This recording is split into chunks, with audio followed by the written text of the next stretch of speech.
Souci. Monsieur le Président, la Chine et la Russie ont demandé l'organisation de ces séances d'information sur la question relative à Haïti pour deux raisons. Premièrement, obtenir des informations actualisées sur la situation sur le terrain en Haïti et deuxièmement, entendre les points de vue sur cette proposition visant à déployer une nouvelle opération de maintien de la paix en Haïti. Je remercie le secrétaire général, M. Yen Cha, ainsi que Mme Juma pour leurs exposés. J'ai également écouté attentivement les déclarations des représentants des organisations de la société civile. Je souhaite la bienvenue à cette séance aux représentants d'Haïti et d'autres pays. Monsieur le Président, la question d'Haïti est à l'ordre du jour de Conseil depuis plus de 30 ans maintenant, au cours de ces 30 dernières années. Nous avons, dans cette salle, constaté le va-et-vient des cycles de la crise de ce pays, ainsi que l'augmentation constante des souffrances et de la tragédie du peuple haïtien. En juillet 2021, l'assassinat de l'ex-président haïtien Moïse a déclenché un nouveau cycle de chaos en Haïti. Depuis plus de 3 ans, Haïti connaît un vide de gouvernance nationale, l'intensification de luttes internes, le déchaînement des gangs, la violence et le choléra. Et ainsi, Haïti est victime de nombreuses crises politiques, socio-économiques et matérielles, et autres dont elle a du mal à sortir. La communauté internationale n'est pas restée les bras croisés face aux souffrances d'Haïti. Elle a toujours fourni un soutien pour atténuer les souffrances du peuple haïtien. Le Conseil de sécurité a continué à délibérer sur Haïti. Il appelle toutes les parties et factions haïtiennes à mettre de côté leurs intérêts, faire preuve de responsabilité, accorder la priorité à l'intérêt du pays et de la population, accélérer le processus politique.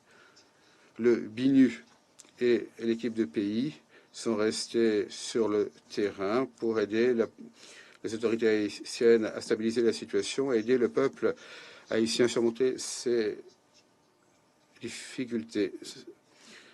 Le Conseil de sécurité a adopté une résolution 2022 qui imposait des sanctions telles que le gel des avoirs, l'interdiction de déplacement, l'embargo sur les armes contre les gangs haïtiens.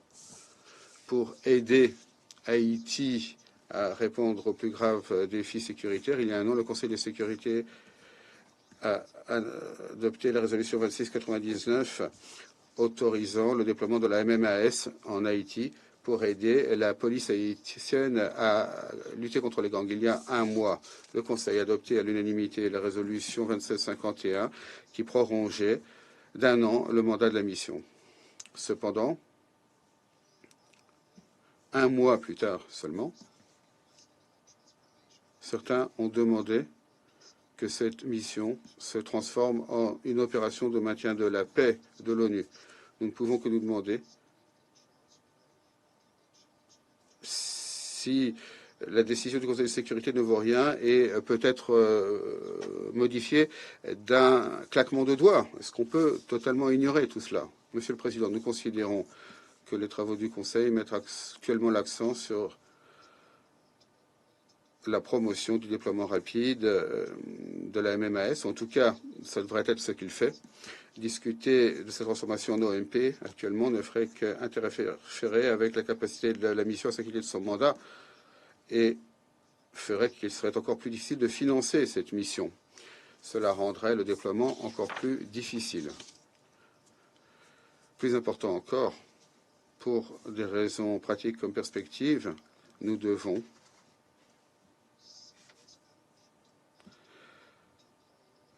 être extrêmement prudents en matière de déploiement d'une OMP en Haïti. D'un point de vue pratique, le secrétaire général dit dans le nouvel agenda pour la paix que les OMP doivent être déployés pour appuyer un processus politique clairement défini. Le secrétaire général lui-même, à de nombreuses reprises, a souligné que le déploiement d'une OMP devrait dépendre du fait qu'il y ait une paix à maintenir. Il est clair qu'actuellement, que ce soit politiquement ou en matière de sécurité, Haïti ne réunit pas les conditions en matière de paix.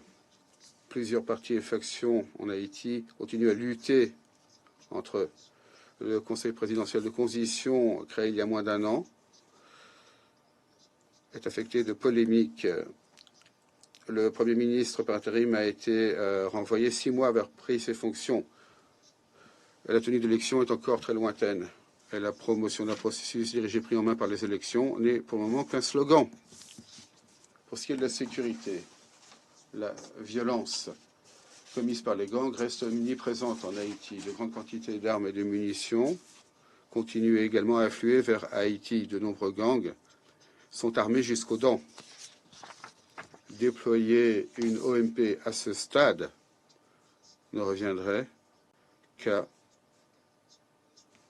placer les soldats de la paix sur la ligne de front de la bataille contre les gangs, ce qui les exposera d'importants risques en matière de sécurité.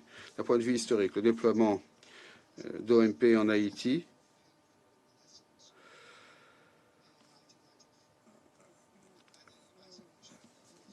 ont connu des moments douloureux. En 1994, le Conseil de sécurité a voté une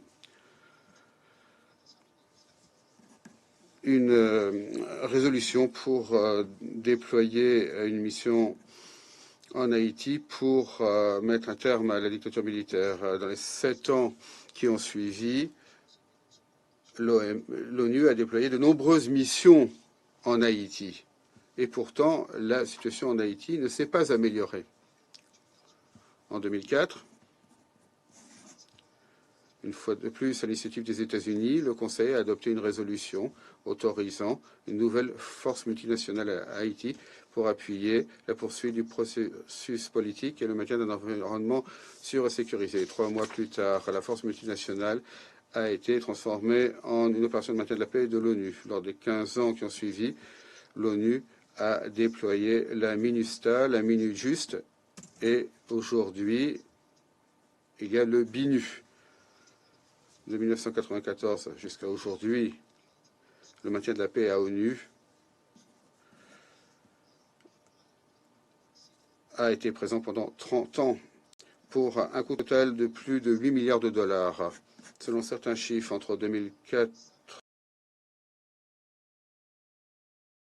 et 2019, 75 États membres ont envoyé 110 000 soldats de la paix en Haïti, dont 188 ont été tués en faisant leur devoir en Haïti. En échange pour des investissements si importants pour un tel coût, qu'a obtenu la communauté internationale? Le chaos constant, le cycle des crises en Haïti et la résistance et les ressentiments du peuple haïtien face aux opérations de maintien de la paix de l'ONU. Monsieur le Président, la position de la Chine sur Haïti est claire et cohérente, constante. Le 22 février 2021, lors d'une réunion du Conseil sur Haïti, j'ai dit que les enseignements tirés au fil des années ont montré que Lors d'une réunion du Conseil sur Haïti, j'ai dit que les enseignements tirés au fil des années ont montré que, à moins que toutes les factions politiques en Haïti assument aucun effort externe, donc une assistance extérieure, ne pourrait être utile. Et cette déclaration vaut toujours aujourd'hui. C'est pourquoi je la répète ici aujourd'hui. Permettez-moi également de souligner que, en dernier recours, il incombe au peuple haïtien lui-même de faire sortir Haïti de la crise. Aucune intervention extérieure ne peut régler les problèmes fondamentaux. Haïti doit le plus rapidement possible s'efforcer d'atteindre l'indépendance, le développement et l'autonomie. Nous considérons qu'il faut continuer à aider le peuple haïtien dans ce processus. La Chine voudrait également jouer un rôle constructif à cet égard. Je vous remercie, Monsieur le Président. Je remercie le représentant de la Chine pour sa déclaration. La parole est maintenant au représentant